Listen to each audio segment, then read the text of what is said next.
Howdy folks, Mundavigan Crow here. It's been quite a while. With the upcoming release of Giant Squid's new game, The Pathless, I wanted to take a minute to talk about their previous release, ABZÜ, and some of the things that I read from it, because I think it's a really fascinating game that went a little bit overlooked by a lot of spaces. Just a heads up before we begin, this video contains spoilers for Giant Squid's ABZÜ, and I suppose Daniel P. Mannix's The Fox and the Hound. It also contains descriptions and discussion of animal abuse, hunting, and death. Neon Genesis Xenofiction. When I was 10, there was nothing I loved more than Disney's The Fox and the Hound. I simply couldn't get enough of it. It, and Redwall, and Mouse Guard, and any fantastical story that anthropomorphized animals I could get my hands on. I loved the idea that animals lived lives as complex and intricate as us, or that in some other fantastical world, animals were the dominant species. So, being 10 and craving more stories in a time that hasn't quite reached the universal access to stories that the internet would grant me in the following years, I sought out the novel of The Fox and the Hound. Daniel P. Mannix's The Fox and the Hound, as you may or may not be aware, is not a delightful tale of childhood melancholy. It is an example of xenofiction. Xenofiction, simply put, is a story written with a non-human point of view character. The primary examples of xenofiction you'll see in science fiction, but oftentimes you'll see examples of xenofiction that are trying to get a look into the mindset and the lives of animals. Mannix's novel, for example, highlighted the utter horror Mannix saw in game hunting. He was well aware of the impossibility of true xenofiction.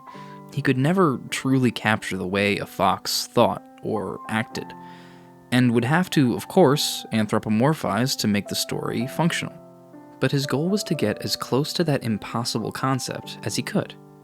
He researched vulpine hunting habits for years, learning and understanding and observing. By the end of his research, he had found that the foxes, simply by his proximity, had become so tame around him, it was simply as if he had outdoor cats living near him. And then he described, in grotesque detail, the way a man and his dog would hunt down these foxes and murder them and their children. One particularly horrifying sequence involves the fox at home with his mate and children, when the hunter begins to pump gas into their den, killing the kits. The novel ends with Todd dying of exhaustion after a haggard chase, and Copper being put down after years of servitude. The final moment of the novel is Copper licking his owner's hand trustingly as the owner cries with a shotgun in hand. My 10-year-old brain was thoroughly terrified and didn't understand any of it, but it had planted an idea. A tiny inkling of an ideology that would slowly evolve as years went by. This propensity we have to attach character traits to animals in fiction. It can be fascinating and fun and wonderful to imagine a mouse as brave or a dog as loyal. But when we make these traits commonality, when we take our fiction to be ethology, and that ethology is used to conjure fear and hatred, well, it's not great. But before we get into ecological philosophy, let's talk a little bit about what ABZÜ is. The Enrapturing Ocean. ABZÜ, a game by Giant Squid, released originally in 2016, is a meditative adventure game that allows the player to experience the magic of an ocean world that merges realism with touches of the fantastical. When I began ABZÜ, I was powerfully in love with the overwhelming whimsy with which it treated nature. It's a pretty simple premise. You're presented with small, open-world biomes which you can explore and interact with local wildlife to your heart's content. In between each of these biomes is a massive, fantastical ocean structure, seemingly composed entirely of water and ice, where each of these biomes has a spiritual manifestation. You gather orbs of crystalline blue water in each biome and then send them into the structures, revitalizing each biome's manifestation as a part of this wondrous centerpiece. The game allows you to zoom in on specific schools of fish, specific individual fish, and there they are, in all of their fully rendered glory, Clownfish, trout, bannerfish, common dolphins, surgeonfish, seahorses, tortoises, seagulls, narwhals, a near comprehensive list of creatures living and even long extinct. And they are all amazing. I'm reminded of a common musing that runs through my mind. I think of it when I play games like Kentucky Route Zero and Sayonara Wild Hearts, games like Moon or Nier Automata, and Undertale and Florence. What is this game doing that can only be done in a video game? Many games attempt, in the ever-present pursuit of capitalistic homogenization, to become cinematic. A video game cannot be art until it is a movie in the eyes of the producers signing checks on AAA games. But video games are already art, even trash ones. Art doesn't have to be good or even meaningful. Art is just expression. And there are wonderful many who, instead of asking, how can video games be like X other medium, ask, how are video games already not like other mediums? So what does ABZÜ do that a movie can't, that a book can't? ABZÜ allows you to be with sea creatures. Swimming with them, observing them, examining them, experiencing them. Sure, you can head down to your local aquarium, or you can even take diving lessons and haul out to go swim in the ocean. But not everyone can do that. Not everyone has the time, the money, the ability, the what have you to just take up diving to experience deep sea life. And even if they did, you definitely can't swim with a Geosaurus or an acanthode. These species that are explicitly prehistoric, rendered in front of us that we can frolic with them and observe them their wonderful ways. On top of all of this, the game's controls perfectly emulate the sense of simultaneous weightlessness and control you get from swimming. Its score by Austin Wintory is so impeccably composed and performed to highlight every single moment. Its visuals are consistently both evocative and breathtaking. So let's talk then a little bit about something that really irked me when I first started playing the game that eventually was one of the things that made me really fall in love with it. Violence. As you travel through the painstakingly crafted ocean in the opening of this game, you come upon a little robot helper. This scanny boy follows you around for a short time until you protrude from the mouth of a cavern. At this moment, the score takes a dark turn. A massive strike on the strings, and from the side of your vision, a great white shark careens into view and tears your new friend to pieces. I was a little bit taken aback. I couldn't believe a game so dedicated to portraying the absolute enchantment of undersea life could stoop to something so harmful as sharks are scary. For reference, it should be known only 3% of known shark species are actually capable of harming humans. When shark attacks happen, they're unequivocally a mistake. It's simply not within the biological wheelhouse of a shark to seek out and attack a person. But this highlights a bigger problem that we see with a lot of fiction. Stop me if you've heard this one before. You're heading down the dirt road, trusty iron sword at your side, twin suns beating down your back. Your cloak keeps your sweat close, and your face obscured. It's still several miles until the next town, and you're thinking about how much water you have left. Suddenly, a noise from the bushes. Your hand goes to your hip and you spin. Bared fangs, thick with blood and saliva. A pack of wolves stands before you, matted fur and rage. They attack. Doesn't it seem strange that so many games default to violence as their primary method of agency? And doesn't it seem more strange that the primary exercise of that violence is against animals? Whenever you start your journey, it starts with slaughtering rats, wolves, and all manner of woodland critter. Things get even more dubious when you look at the racial coding behind many of the fantastical creatures low-level adventurers kill without a care. I won't really delve into it here because it's not particularly relevant to ABZÜ, but I highly recommend James Mendez Hode's Orcs, Britons, and the Martial Race Myth. It really excellently highlights the ways in which colonial paths of thought can create incredibly harmful racial stereotypes out of fantastical creatures. There is this bizarre insistence that if we're being violent, We must be violent against the things in nature, because they want to kill us. In fact, they will do literally nothing else than try to kill us. Non-human things are violent, and so we must use violence against them. But I had a hope that ABZÜ had something more waiting beneath its surface for me, because ABZÜ appeared to be a game aware of these biases.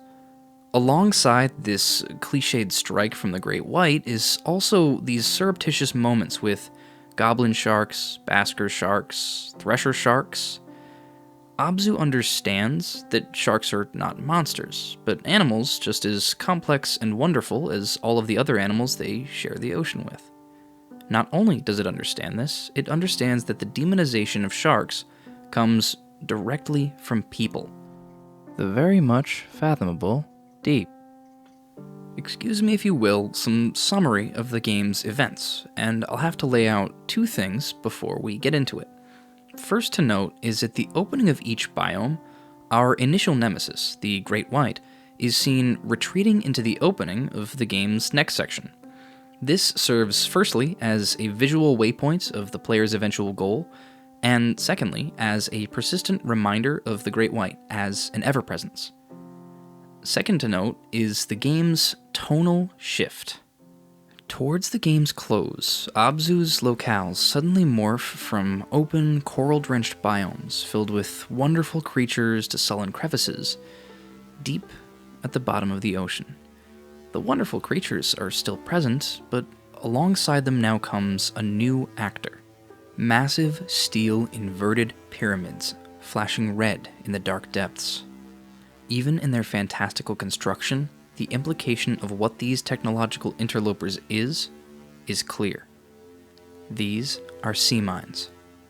This is where it begins, with gray steel structures juxtaposed by the deep blues of the ocean floor, juxtaposed with the vibrant coral and golden reefs and myriad rainbow sea life. It continues with deep, dark red. Not a comforting red. Not the red of turning leaves or the feathers of a cardinal, the red of industrialization, the red of violence. ABZÜ's journey takes you inside of an ancient factory, decrepit and broken.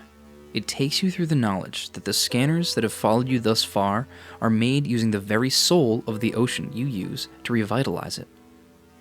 It takes you through the mass production of machines of destruction, distributed aimlessly throughout the ocean's depths to terrorize its denizens. This brings us to the first of two moments that act as thesis. Knowledge and loss. You deftly navigate a maze of explosives, their proximal wails stoking your fear with every second. Finally, you reach the end, the triangular mouth of a cave, and you're passed by your old nemesis. The great white shark speeds by you, hectic, fearful, enraged. It barrels on ahead into the cave, while the howls of mines grow louder and louder until a deafening sound from the darkness beyond. The detonation of a mine sounds, and is followed by silence. The aftermath of the distant explosion is the discovery of the great white shark, the most feared of all ocean predators, the victim of decades of misplaced ire, trapped beneath a cave collapse. You approach, and you lift the stones from atop the great white.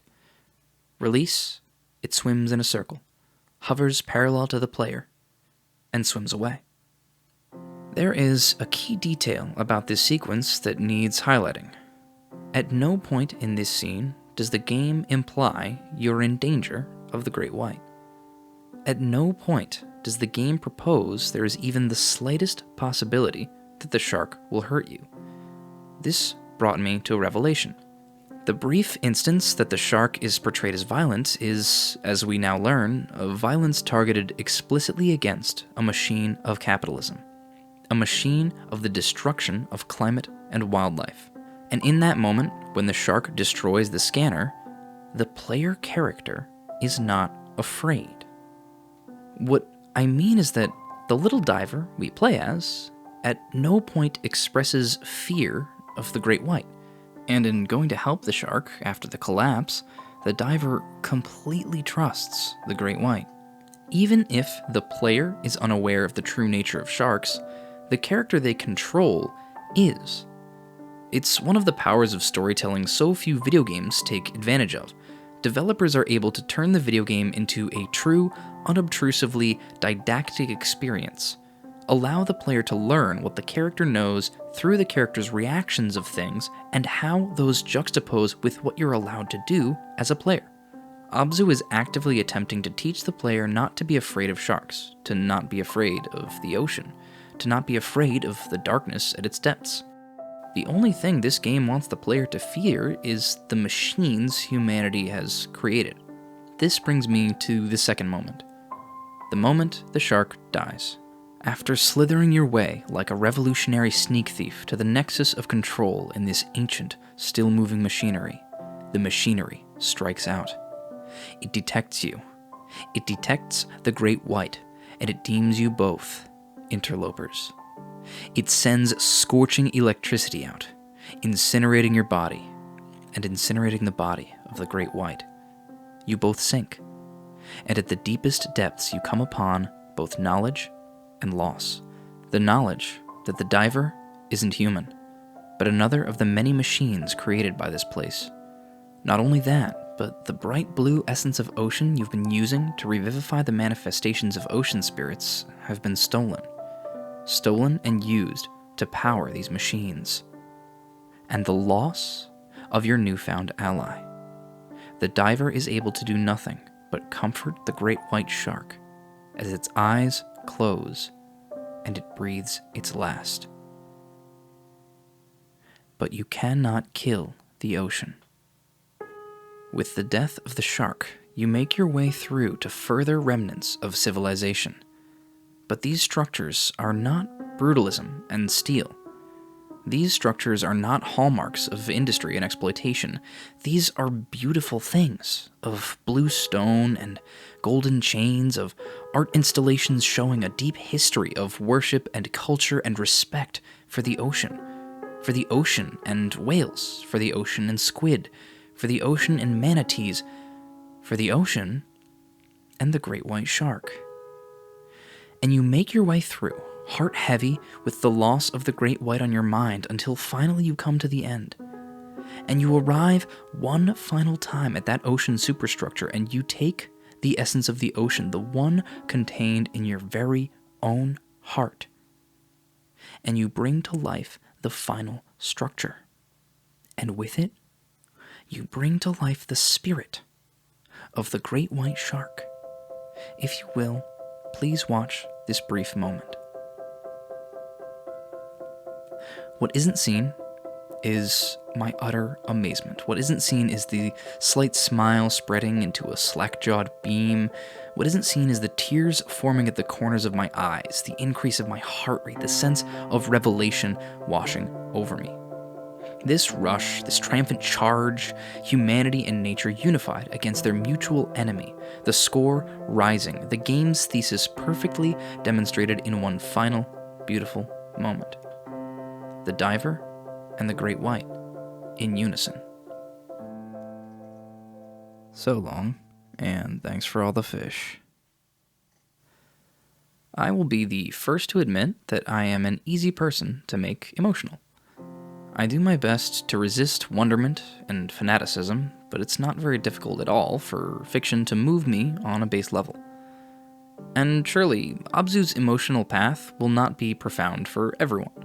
Many people will view ABZÜ as nothing more than a swimming simulator, nothing more than an aquarium. But I urge, if you're so interested, to view it as an attempt to achieve something within a medium. I think of games like Might and Delight's Shelter, or Nostalgia Tree and Factstock's games' Rev.